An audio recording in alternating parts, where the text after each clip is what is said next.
আপোনালোকৰো এনেকুৱা এটা ধুনীয়াকৈ ফাইল আহিব য'ত লিখা থাকিব আপোনাৰ গোটেই ডিটেইলছ। আপোনাৰ শিশুটোৱে বাৰু মোবাইল বেছিকৈ ব্যৱহাৰ কৰিব খোজে নেকি, বা আপোনাৰ শিশুটোৱে পঢ়া শুনাত মনোযোগ দিব নোখোজে নেকি, বা আপোনাৰ ল'ৰাটোৱে বা ছোৱালীজনীয়ে পৰীক্ষাত কম নম্বৰ পাইছে নেকি, আৰু আপোনাৰ শিশুটোৰ জন্মগত যি গুণ মানে সেই গুণখিনিৰ বিষয়ে আপুনি জানিব খোজে নেকি, বা সিহঁতৰ ভৱিষ্যত কেৰিয়াৰটো কেনেকুৱা হ'ব সেই বিষয়ে আপুনি এতিয়াই জানিব খোজে নেকি? আৰু যদি খোজে তেনেহ'লে এই ভিডিঅ'টো আপোনাৰ বাবে। তো নমস্কাৰ বন্ধুসকল, স্বাগতম জনাইছোঁ গুঞ্জুছ ব্লগৰ অন্য এটা ভিডিঅ'লৈ। চাওক একদম সুন্দৰ লোকেশ্যনত আহিছোঁ, এটা সুন্দৰ বস্তু আপোনালোকৰ বাবে লৈ আহিছোঁ। তো এয়া মোৰ লগত আছে পৰমানন্দ নাথ দাদা আৰু এইফালে আছে দিগন্ত শইকীয়া দাদা। তো এই দাদাহঁতে আপোনালোকৰ সন্তানটোৰ বাবে এটা স্পেচিয়েল বস্তু লৈ আহিছে। দাদা কি বস্তু আনিছে? এইটো হৈছে DMIT, ডাৰ্মাটোগ্ৰাফি মেৰিট ইণ্টেলিজেন্ট টেষ্ট।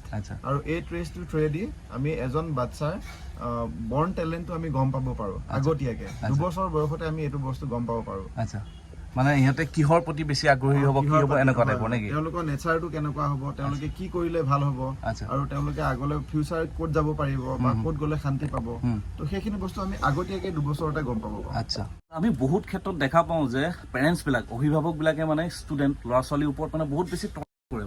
মানে এনেকুৱা ধৰণৰ ধৰক অভিভাৱকৰ যি আধৰুৱা সপোন আছিল সেই সপোনবিলাক বাচ্চাবিলাকে পূৰণ কৰিব বুলি পেলাই মানে অভিভাৱকে ভাবে, নহয় জানো? কিন্তু অভিভাৱকে এই বস্তু নাভাবে যে তেওঁলোকৰ নিজৰ ল'ৰা ছোৱালীটোৰ গাত মানে জন্মগতভাৱে কি গুণ লৈ আহিছে। সি ডেন্সে কৰিব নে, সি গানেই গাব নে, সি ফুটবল খেলিব নে, সি ডক্টৰ হ'ব নে, ইঞ্জিনিয়াৰ হ'ব, সেই বস্তুটো মানে সি বাই বাৰ্থ এটা নিৰ্দিষ্ট কিবা এটা গুণ এটা লৈ আহে। সকলোৱে লৈ আহে। তো সেই গুণটো মানে আমি 2 বছৰ বয়সৰ পৰাই এই টেষ্টটোৰ জৰিয়তে গম পাওঁ ন।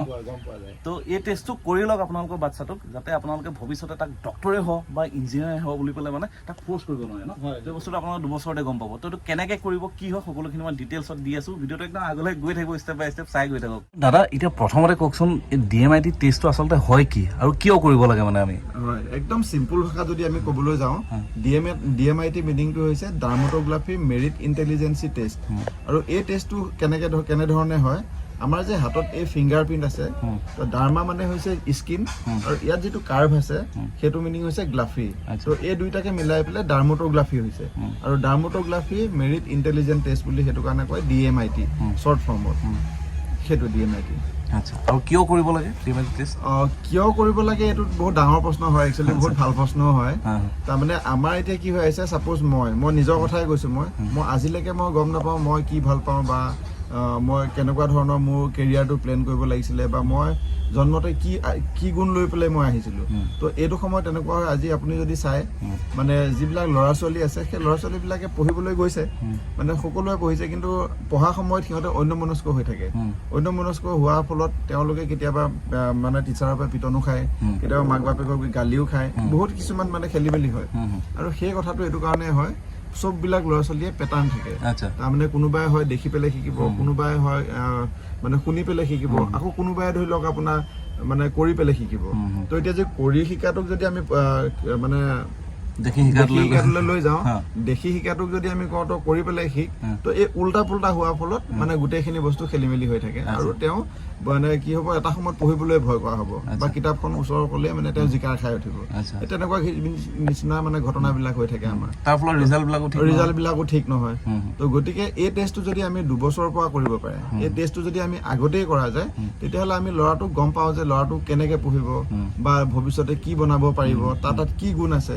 এই গোটেইখিনি হৈ গ'লে মানুহটো মানে বহুত ইজি হৈ যায়, কেৰিয়াৰটো প্লেন কৰাই হওক বা তেওঁ গোটেই ভৱিষ্যত জীৱনটো শান্তিত থাকিব পাৰে। আৰু যদি তেনেকুৱা নহয়, তেতিয়াহ'লে আপুনি দেখিছে কিছুমান বহুত ল'ৰা ছোৱালীয়ে মানে চুইচাইড কৰি দিয়ে। সেই চুইচাইড কৰা ঘটনাটো ইয়াৰ লগত ৰিলেটেডে হয়, পঢ়া শুনা প্ৰেছাৰ লৈ বা নিজৰ জীৱনটোৰ লগত ছেটিছফাই নাথাকি পেলাই মানে। আৰু কিছুমানে এডিক্টেড হয়, বা কিছুমানে মদ ভাং খাবলৈ ধৰে। তো এইটো এটা কাৰণ হয়, যিটো কাৰণ নেকি তেওঁলোকে বিচৰা বস্তুটো নাপায়, তাৰমানে জীৱনত বিচৰা বস্তুটো মানসিক শান্তিটো নাপায়। তো এই মানসিক শান্তি নথকাৰ কাৰণে তেওঁলোকে ধৰি লওক আকৌ বেলেগ এটা মানে পথ বাছি ল'বলগীয়া হয়। তো গতিকে আমাৰ এই বস্তুটো মানে প্ৰথমতে বহুত ইম্পৰ্টেণ্ট হয়। যদি ইম্পৰ্টেণ্ট হয় তেতিয়াহ'লে ইমানখিনিলৈ যাবই নালাগে, সৰুতে যদি আমি কৰি লওঁ, যদি গম পাওঁ তেতিয়া মানে লাইনটো লোৱাত মানে সুবিধা হয়। আৰু গম নোপোৱাৰ কাৰণে আমি কি কৰোঁ, আজি ধৰি লওক আমি কোনোবা এটা ল'ৰা গম নোপোৱাৰ কাৰণে তেওঁক আমি মানে আৰ্ট স্কুলত দিছো, কাৰোবাক ফুটবলত দিছো, কাৰোবাক মিউজিকত দিছো, আমি গম নাপাওঁ।